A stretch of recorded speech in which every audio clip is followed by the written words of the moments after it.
Tick talk ಮುಖಾಂತರ ಎಷ್ಟೊಂದು ಸಾಧಾರಣ ವ್ಯಕ್ತಿಗಳ ಕೂಡ ಸಾಮಾಜಿಕ ಜಾಲತಾಣದಲ್ಲಿ ಸೆಲೆಬ್ರಿಟಿ ಆಗಿರೋದು ನಮಗೆ ಗೊತ್ತೇ ಇದೆ. ಇವಾಗ ಅಮೆರಿಕದ ನಿಯೋಜಿತ ಅಧ್ಯಕ್ಷ ಡೊನಾಲ್ಡ್ ಟ್ರಂಪ್ ಅವರು ಅಧಿಕಾರ ವಹಿಸಿಕೊಂಡ ನಂತರ ಕಾರ್ಯನಿರ್ವಾಹಕ ಆದೇಶದ ಮೂಲಕ ಯುನೈಟೆಡ್ ಸ್ಟೇಟ್ಸ್ನಲ್ಲಿ ಚೀನಾ ಮೂಲದ ವಿಡಿಯೋ ಹಂಚಿಕೆ ಅಪ್ಲಿಕೇಶನ್ ಟಿಕ್ ಟಾಕ್ಗೆ ಪ್ರವೇಶವನ್ನು ಪುನಃಸ್ಥಾಪಿಸುವುದಾಗಿ ಘೋಷಿಸಿದ್ದಾರೆ.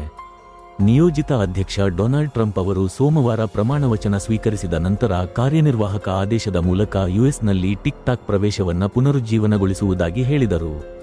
ಆದರೆ ಜನಪ್ರಿಯ ಸಾಮಾಜಿಕ ಮಾಧ್ಯಮ ಅಪ್ಲಿಕೇಶನ್ ಯುಎಸ್ ಹೂಡಿಕೆದಾರರ ಕನಿಷ್ಠ ಅರ್ಧದಷ್ಟು ಒಡೆತನದಲ್ಲಿರಬೇಕು ಎಂದು ಅವರು ಬಯಸುತ್ತಾರೆ ಎಂದು ಹೇಳಿದರು. ರಾಷ್ಟ್ರೀಯ ಭದ್ರತಾ ಕಾರಣಗಳಿಗಾಗಿ ಟಿಕ್ ಟಾಕ್ ಅನ್ನು ಮುಚ್ಚುವ ಕಾನೂನು ಭಾನುವಾರ ಜಾರಿಗೆ ಬರುವ ಮೊದಲು ಶನಿವಾರ ತಡರಾತ್ರಿ ತನ್ನ 170 ಮಿಲಿಯನ್ ಅಮೆರಿಕನ್ ಬಳಕೆದಾರರಿಗೆ ಕೆಲಸ ಮಾಡುವುದನ್ನು ನಿಲ್ಲಿಸಿತು.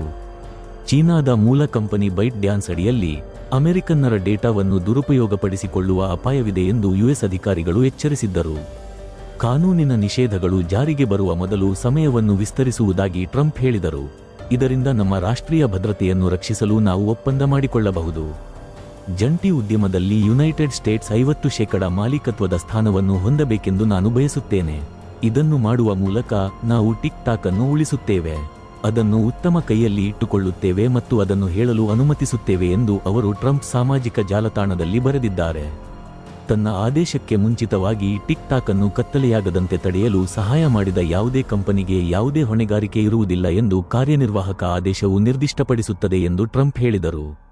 ಟಿಕ್ ಟಾಕ್ ಬರಬೇಕಾ ಬೇಡ? ಫ್ರೆಂಡ್ಸ್, ಇದರ ಬಗ್ಗೆ ನಿಮ್ಮ ಅಭಿಪ್ರಾಯವನ್ನು ಕಾಮೆಂಟ್ ಮೂಲಕ ತಿಳಿಸಿ.